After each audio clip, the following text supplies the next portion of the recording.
Clip number 617۔ اس clip میں آپ انشاءاللہ قرآن پاک کی سورہ ابراہیم کی آیت نمبر 18 سے 20 تک کی تلاوت، ترجمہ اور تفسیر قرآن صراط الجنان سنیں گے۔ بسم اللہ الرحمن الرحیم۔ ترجمہ: اللہ کے نام سے شروع جو نہایت مہربان رحمت والا ہے۔ مثل الذین کفروا بربهم اعمالهم كرماد اشتدت به الريح في يوم عاصف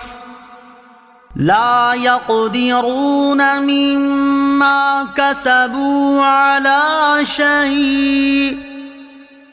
ذلك هو الضلال البعید۔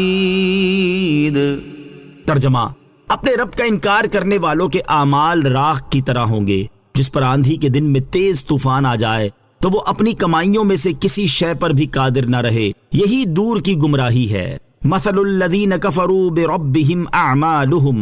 اپنے رب کا انکار کرنے والوں کے اعمال کا حال۔ اس سے پہلی آیت میں اللہ تعالیٰ نے آخرت میں کفار کے مختلف عذابات کا ذکر فرمایا، اور اس آیت میں یہ ارشاد فرمایا ہے کہ کافروں کے تمام اعمال ضائع ہو گئے اور وہ آخرت میں کوئی نفع حاصل نہ کر سکیں گے، اور اس وقت ان کا نقصان مکمل طور پر ظاہر ہو جائے گا، کیونکہ دنیا میں انہوں نے اپنے گمان میں جو بھی نیک اعمال کیے ہوں گے، جیسے محتاجوں کی امداد کرنا، صلہ رحمی کرنا، والدین کے ساتھ نیک سلوک کرنا، بھوکوں کو کھانا کھلانا، مسافروں کی معاونت کرنا اور بیماروں کی خبر گیری کرنا وغیرہ، وہ ایمان نہ ہونے کی وجہ سے آخرت میں باطل ہو جائیں گے، اور یہی مکمل نقصان ہے۔ اس آیت میں کفار کے اعمال کی جو مثال بیان کی گئی، اس کا خلاصہ یہ ہے کہ جس طرح تیز آندھی راخ کو اڑا کر لے جاتی ہے اور اس راخ کے اجزاء اس طرح منتشر ہو جاتے ہیں کہ اس کا کوئی اثر، نشان اور خبر باقی نہیں رہتی، اسی طرح کافروں کے تمام اعمال کو ان کے کفر نے باطل کر دیا، اور ان اعمال کو اس طرح ضائع کر دیا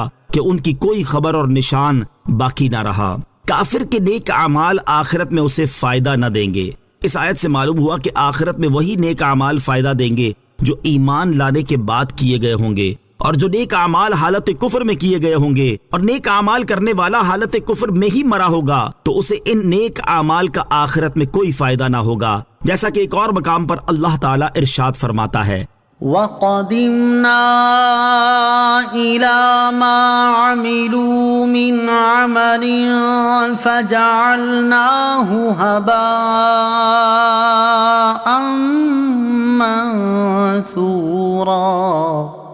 ترجمہ: اور انہوں نے جو کوئی عمل کیا ہوگا ہم اس کی طرف قصد کر کے باریک غبار کے بکھرے ہوئے ذروں کی طرح بے وقعت بنا دیں گے جو روشن دان کی دھوپ میں نظر آتے ہیں۔ اور حضرت انس بن مالک رضی اللہ تعالی عنہ سے روایت ہے، نبی اکرم صلی اللہ تعالی علیہ وآلہ وسلم نے ارشاد فرمایا: جس مومن کو دنیا میں کوئی نیکی دی جاتی ہے اللہ تعالیٰ اس پر ظلم نہیں کرے گا، اسے آخرت میں بھی جزا دی جائے گی، اور رہا کافر تو اس نے دنیا میں جو اللہ عز و جل کے لیے نیکیاں کی ہیں ان کا اجر اسے دنیا میں دے دیا جائے گا، اور جب وہ آخرت میں پہنچے گا تو اس کے پاس کوئی ایسی نیکی نہ ہوگی جس کی اسے جزا دی جائے۔ أَلَمْ تَرَ أَنَّ اللَّهَ خَلَقَ السَّمَاوَاتِ وَالْأَرْضَ بِالْحَقِّ إِن يَشَأْ يُذْهِبْكُمْ وَيَأْتِ بِخَلْقٍ جَدِيدٍ وَمَا ذَلِكَ عَلَى اللَّهِ بِعَزِيزٍ۔ ترجمہ: کیا تو نے نہ دیکھا کہ اللہ نے آسمان اور زمین حق کے ساتھ بنائے، وہ اگر چاہے تو اے لوگو تمہیں لے جائے اور ایک نئی مخلوق لے آئے، اور یہ اللہ پر کچھ دشوار نہیں۔ الم ترا، کیا تو نے نہ دیکھا، یعنی اللہ تعالیٰ نے زمین و آسمان کو باطل اور بیکار پیدا نہیں فرمایا، بلکہ ان کی پیدائش میں بڑی حکمتیں ہیں۔ ان یشاء یذہبکم،